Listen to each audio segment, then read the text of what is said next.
Hello. Hello. Hello. Hello. Is it working? This is B-Sides. This is Chicken Philosophy B-Sides. We made it to another one. Isn't that fun? All right. So today, as you probably know from the title of the video, is the Darkening Age, Part 3.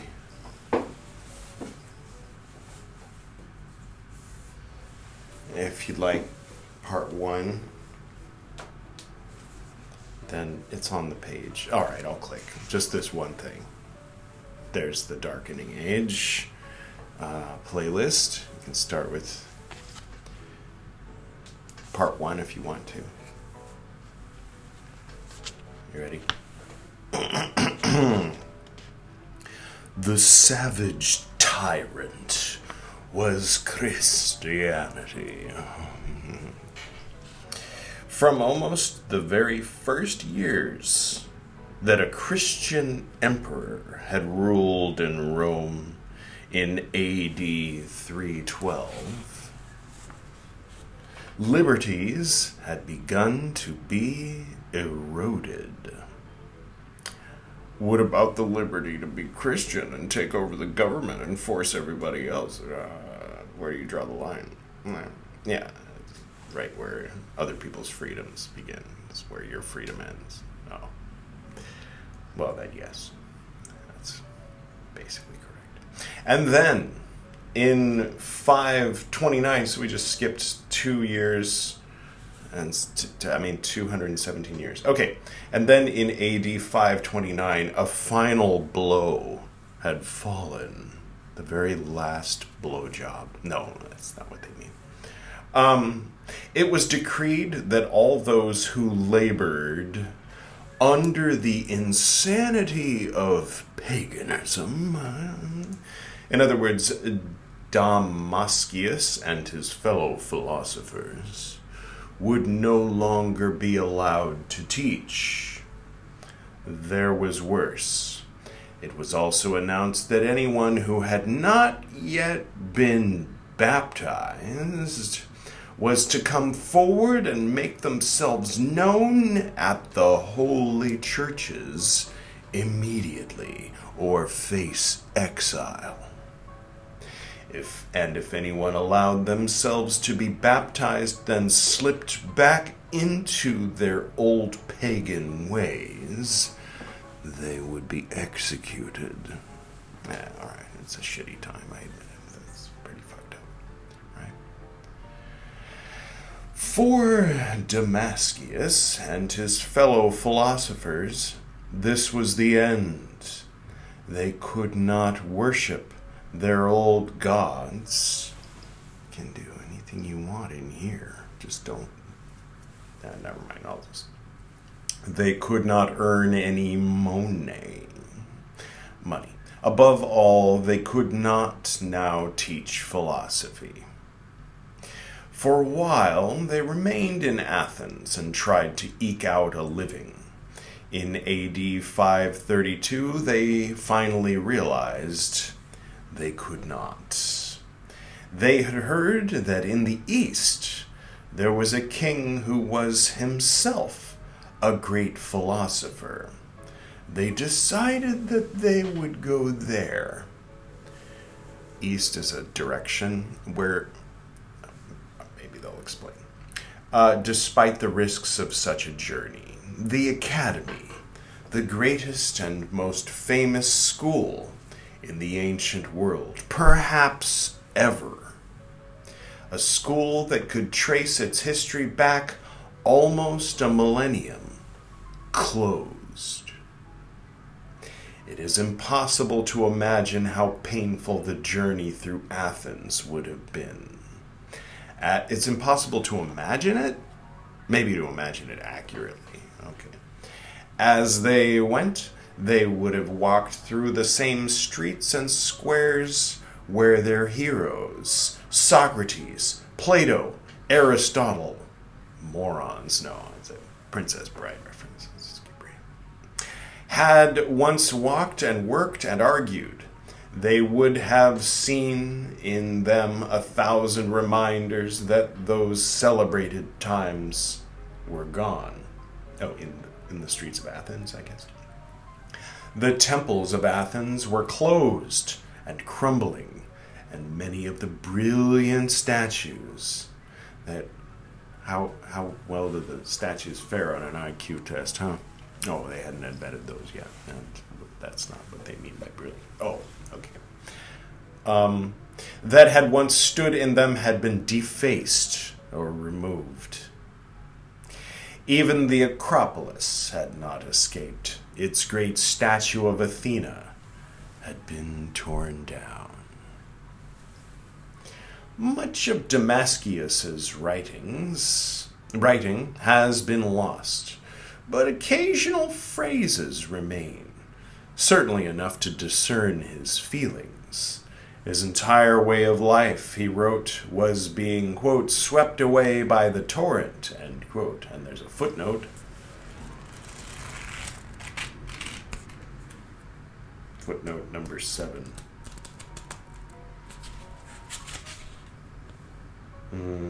Evagrius Procticos 12, Evagrius 8 spirits 13 through 14 quoted in the Braché. Never check the footnote again. Yeah, okay, what? I don't know. Where were we? Shit. The writings of another Greek author from some years earlier show similar despair. We are, he wrote, quote, men reduced to ashes, 3 dots. For today everything is turned upside down, end quote. In another bleak epigram, this same anguished poet asked, quote, is it not true that we are dead and only seem to live? We Greeks, 3 dots. Or are we alive and is life dead? End quote. And there's another footnote. Fool me once. When modern histories describe this period, this time when all the old religions died away and Christianity finally became preeminent, they tend to call it the, quote, triumph of Christianity, end quote. Is that not what it is? It is worth remembering, however, the original Roman meaning of the word triumph. Isn't that an English word? Oh, right, the Latin word you're translating is triumph. Wonder what it is. A true Roman triumph wasn't merely about the victory of the winner. It was about the total and utter subjugation of the loser. So it was a triumph. Again, why? It's the debate.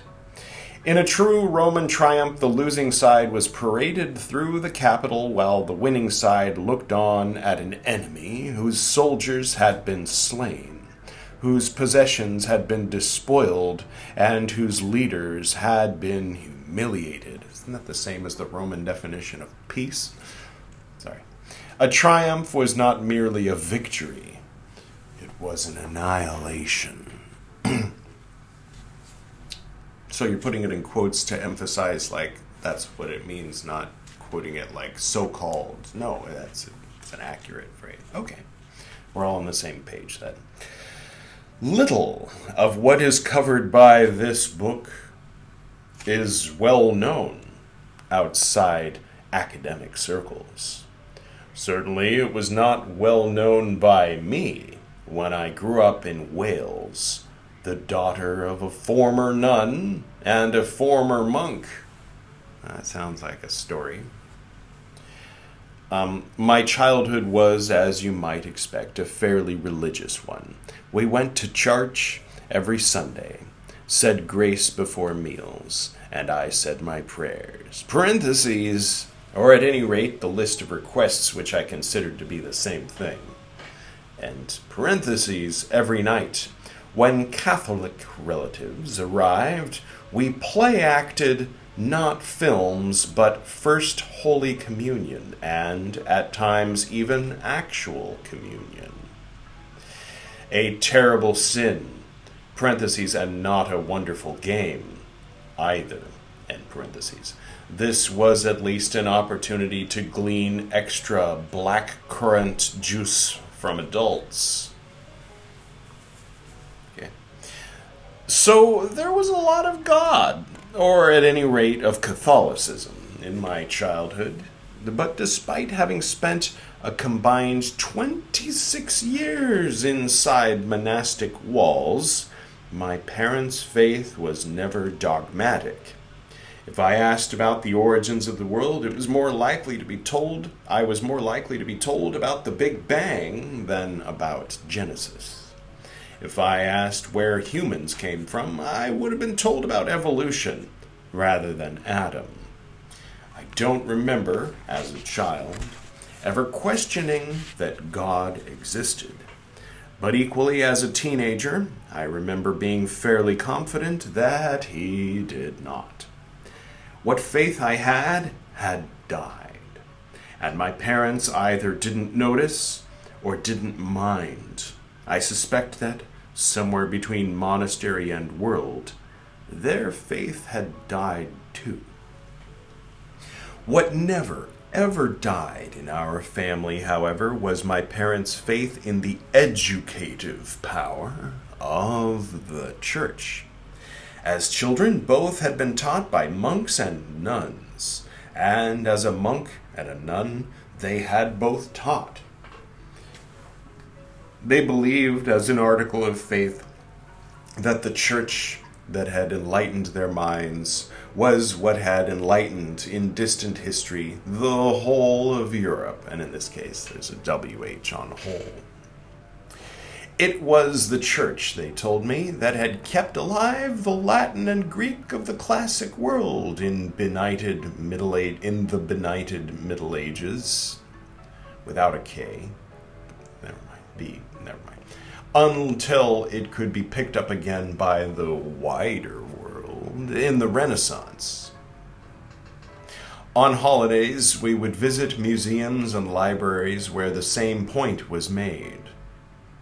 As a young child, I looked at the glowing gold of the illuminated manuscripts and believed in a more metaphorical illumination in ages of intellectual darkness. And, in a way, my parents were right to believe this, for it is true. Monasteries did preserve a lot of classic knowledge. So if I go in and I destroy everything you own and then keep one little thing for 2,000 years, are you going to sing my praises for keeping that one little thing for 2,000 years, or what? Sorry. And in a way, my parents were... No, we read that. But it is far from the whole truth. WH again. In fact, this appealing narrative has almost entirely obscured an earlier, less glorious story. For before it preserved, the church destroyed. We're making the same point, aren't we? In a spasm of destruction. Never seen before band name. And one that appalled many non-Christians watching it. During the 4th and 5th centuries, the Christian church demolished, vandalized, and melted down a simply staggering quantity of art. Classical statues were knocked from their plinths. Plinths? If this were A-sides, I'd point up here in the definition of plinths. But okay, statues knocked from their plinths. Perhaps a plinth is a thing you put a statue on. All right, good enough. Defaced, defiled. Doesn't sound very Christian, if you mean defiled. No, never mind. And torn limb from limb. Statues, torn limb from limb. Temples were razed to their foundations and burned to the ground. A temple widely considered to be the most significant in the entire empire was leveled. Many of the Parthenon sculptures were attacked faces were mutilated and were halfway to half an hour. Okay. Hands and limbs were hacked off, and gods were decapitated. Oh, you mean the statues. You're making a common mistake. That's forbidden in Christianity. You don't worship the fucking statue, stupid. It's a rock. No. Okay. Yeah, the statues of the gods were decapitated. We get it. But it says your gods were decapitated. Never mind. Some of the finest statues on the whole building were almost certainly smashed off, then ground into rubble that was then used to build churches. Books, which were often stored in temples, suffered terribly. The remains of the greatest library in the ancient world, a library that had once held perhaps 700,000 volumes, were destroyed in this way by Christians. That's perhaps a lot. It was over a millennium before any other library would even come close to its holdings. Works by censored philosophers were forbidden, and bonfires blazed across the empire as outlawed books went up in flames. Dramatic though all this was, far more destruction was achieved through sheer neglect. In their silent copy houses, the monks preserved much, but they lost far more. The atmosphere could be viciously hostile to non-Christian authors. In the silence in which the monks worked, gestures were used to request certain books. Do you have...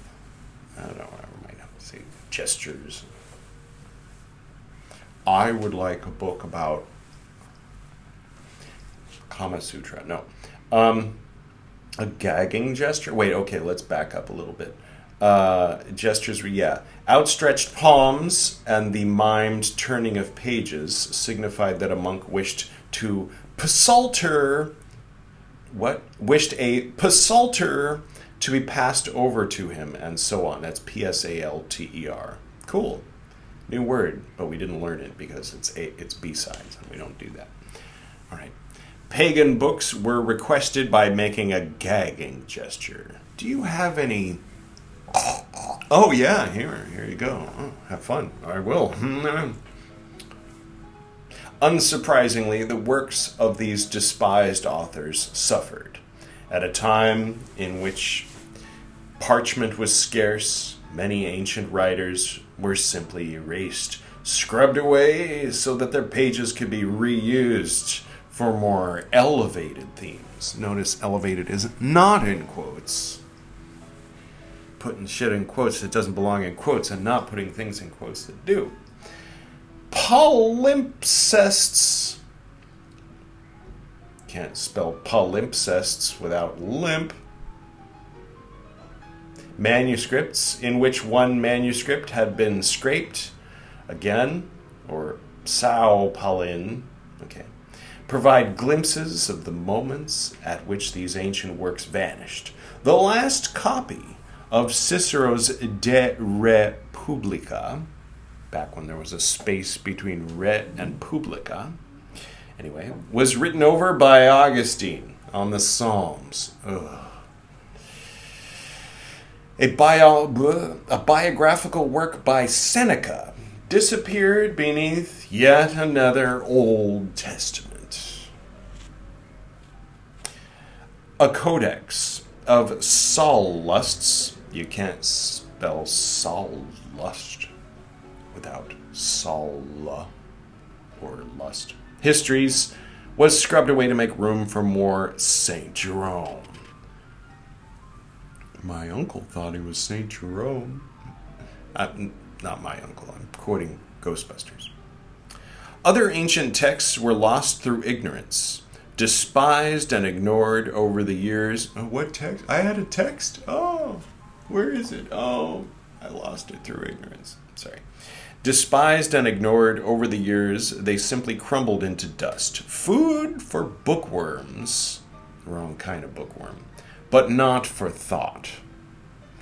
The work of Democritus one of the greatest Greek philosophers and the father of atomic theory, was entirely lost. Only 1% of Latin literature survived the centuries. 99% was lost. Yeah, I figured the 1% survived. But yeah, no. Okay.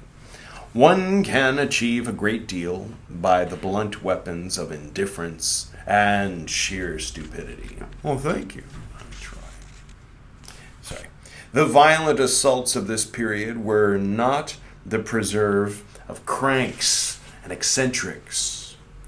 Attacks against the monuments of the mad, damnable, and insane pagans were encouraged and led by men at the very heart of the Catholic Church.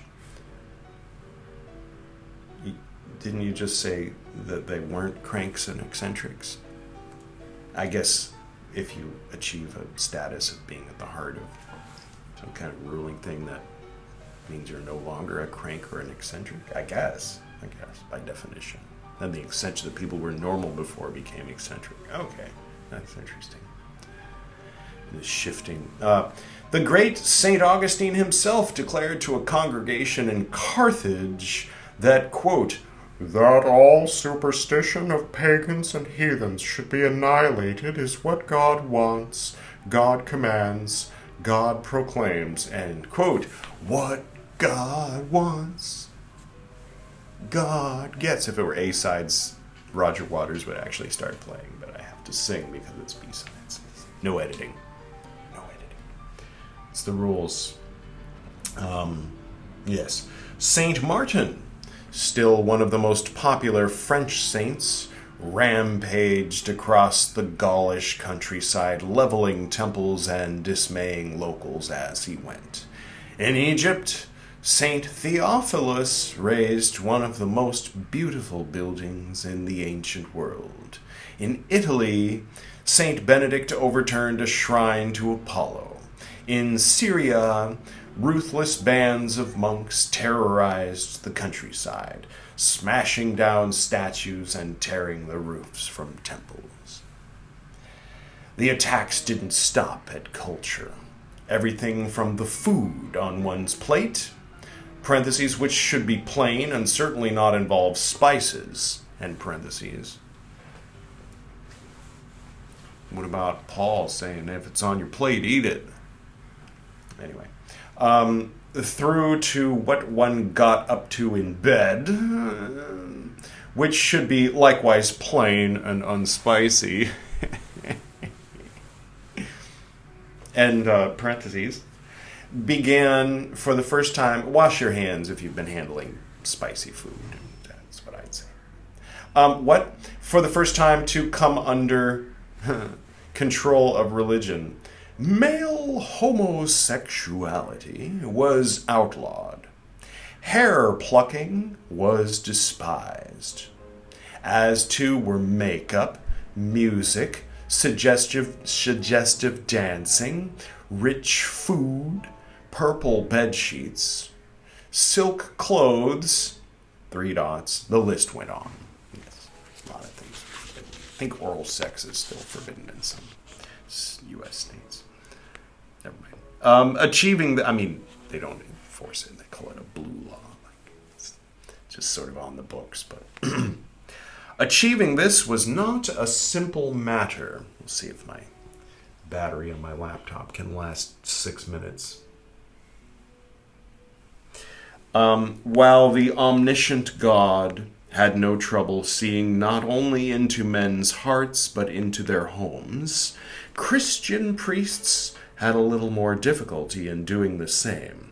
A solution was found. Saint John Chrysostom encouraged his congregations to spy on each other. Enter each other's homes, he said. Pry into each other's affairs. Shun those who don't comply. Then report all sinners to him, and he would punish them accordingly.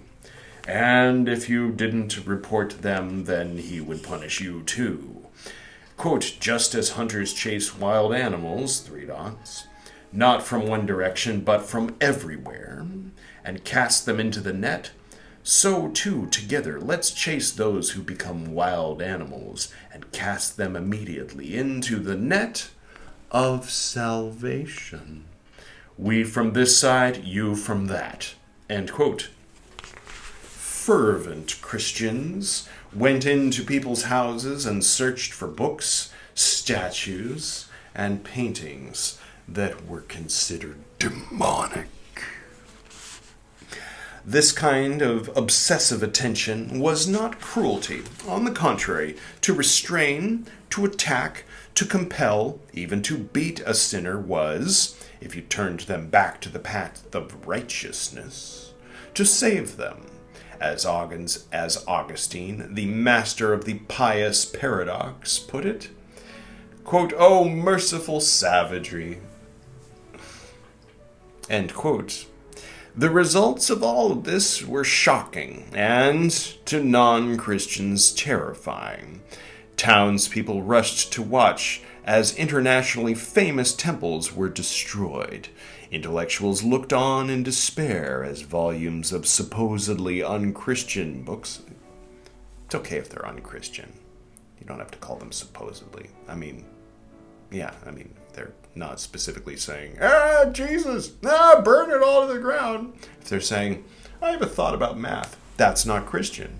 So, it's not part of the Dune universe. It's part of the Isaac Asimov universe. So it's undune. Burn it. No, I'm not. Where were we? I don't know. Often in reality, texts on the liberal arts. I thought that was something they made up in the mid-20th century. No, it's a name given to things that existed in history as well. Oh, who knew? Went up in flames. Art lovers watched in horror as some of the greatest sculptures in the ancient world were smashed by people too stupid to appreciate them. A lot of this is horrible, but kind of your spin is also kind of gross, so it's just whatever. Okay. And certainly too stupid to recreate them. Yes. The Christians could often not even destroy effectively. Many statues on many temples were saved simply by virtue of being too high for them. Oh, they're little kids trying to, with their primitive ladders and hammers to reach. The end of a section. Close enough to half an hour. Yeah. Alright. So, this is what we're reading. What else will it say? I don't know. Nothing really new. Nothing we didn't know before. I think, if somebody is born and raised inside of a Christian-dominated cultural, conditioning, and everyone they talk to when they say, so what do you think about the Christians, the early Christians getting rid of all the pagan stuff? They're like, oh yeah, get rid of all that pagan stuff. If that's the world that you live in, then it becomes necessary and natural and good to say, hey, let's look at it from the pagan's perspective. And also, let's imagine that the pagans were neoliberal, wine-drinking, secular humanists having a deep conversation over coffee or wine, and that the Christians were these barbarian, let's just say it, Muslims. I'm saying that that's what they're saying. I'm not saying they're, you know what I mean, the present day stereotype of the savage, bearded zealot who wants to destroy statues of things, right? So that's kind of okay, I'm getting myself into trouble. No, but that's you know how you hate it when you're sitting in a fancy hotel and then, someone comes in with C4 strapped to their chest. Well, that's how the ancient Roman pagans felt when these fucking Christians came in. And not only that, but they took over the government, and they took it over for thousands of years. And you couldn't even whisper. It was like 1984 or, dystopian things. Yeah, it was. I, however, grew up in a cultural conditioning where this is kind of like taken for granted that the Christians are awful, culturally adolescent, and so from my perspective, like it's not new. Maybe some of the details, that saint, he did what, and what year was that? Okay, that's interesting, but I'm more inclined to be like, I can relate with walking into my job. I think everybody can relate with walking into their high school or their job and feeling an impulse to do something to make it go away. And perhaps that's a little bit what some of these guys were feeling. I mean, you know what I mean? I'm just saying, like, I'm more inclined to consider the opposing view. What did they think they were destroying? Why did they think they were destroying it? Well, they were ignorant and brainwashed and just harping on that one note, the same one note that a lot of fundies these days harp on.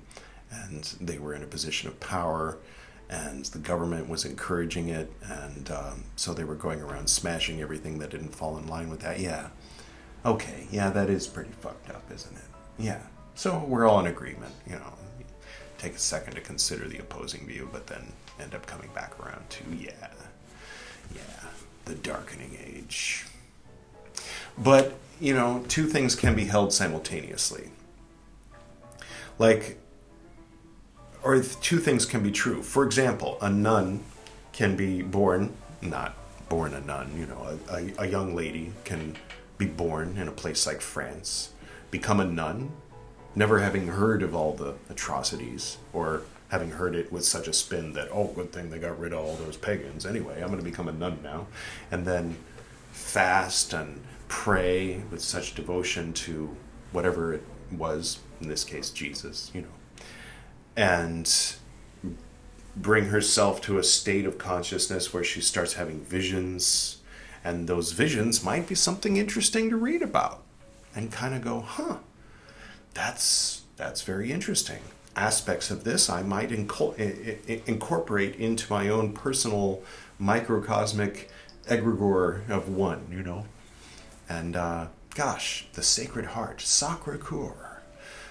Put that up here, but then you go see Sacre Coeur somewhere else and see how they're explaining it, and it's like, ew, I don't like how he thinks the Sacred Heart is. I like how I think the Sacred Heart is, and the way the nun described it originally, it's kind of inspiring how she was like standing up to kings and stuff like that. But yeah, okay, you know what I mean? Do you not know what I mean? It doesn't matter if you know what I mean. The point is, these two things can exist simultaneously. There can be a baby in the bathwater of the bathwater that drowned all the babies. There can be a dot in the other side of the yin-yang. And this is ignoring any... it's obviously actively ignoring and just emphasizing just Christianity bad, Christianity destructive. Yeah, that's true. Good thing this is on B-sides and it's not the only thing we're reading.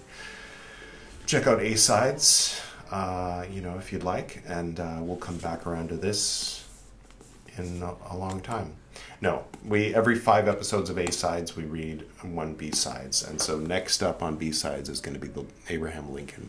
So that'll be more or less after the Ashram 15 ends, and then this will come back around after the first 5 episodes of what I'm thinking is probably going to end up being called the Monsoon 15.